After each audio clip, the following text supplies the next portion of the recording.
We're talking with Charles Hickson, who for many years has become known as an abductee, and a major abductee, because, now, Charles, I'd like to welcome you today, and I believe that you've been written up in several periodicals, you've been mentioned in books, but you've also been on UFO documentaries. Yes, I've been on documentaries, and I've been on most of the national TV shows over the past years, in many magazines, articles, and newspapers throughout the country and the world. Now, how did your case first come to the public's attention?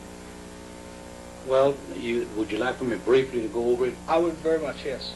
In 1973, Calvin Parker, a friend of mine, and myself were fishing on the Pascagoula River.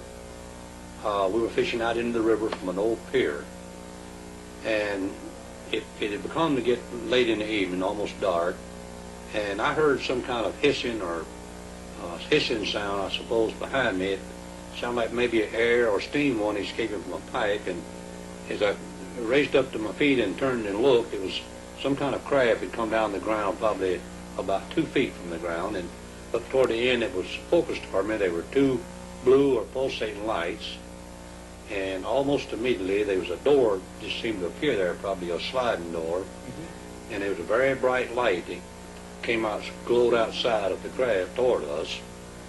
And about that time there were three things, I say things, I know now they were robots, come into that doorway and seemed to just glide or float out to where we were. And by this time I couldn't do anything. I just, I didn't know what to do. But anyway, they came up to me, and one of them took hold of this arm and one of this arm, and I felt pain instantly here. I didn't have any feelings at all then, and the only thing that I could move were my eyes.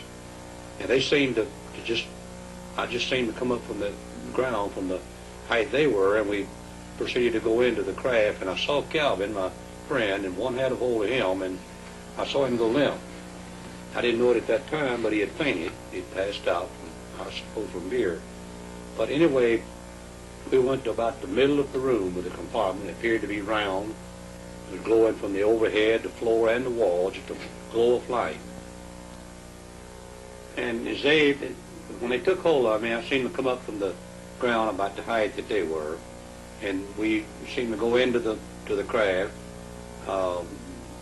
into the light into the craft. And about this time I saw Calvin, and one had taken hold of him, and he seemed to just go limp. I found out later that he had passed out. He had fainted, I suppose from the fear, I don't know. Anyway, as we went inside of the room, they seemed to stop right in the middle of the compartment, and I could move my eyes, the only thing I could move, and I could tell that they had left me just suspended there. And in the wall directly in front of me is something that just came out from the light into the wall, probably this big around, and it moved up to in front of my face and stayed there for a few minutes. Then it moved downward, and I suppose it went under me, because the next time I saw it, it was coming over my head. It moved back in front of me again, remained there a while, and then it went back into the room, the light, into the wall, and disappeared. I didn't see any attachment to it. I suppose there could have been one, but I didn't see one.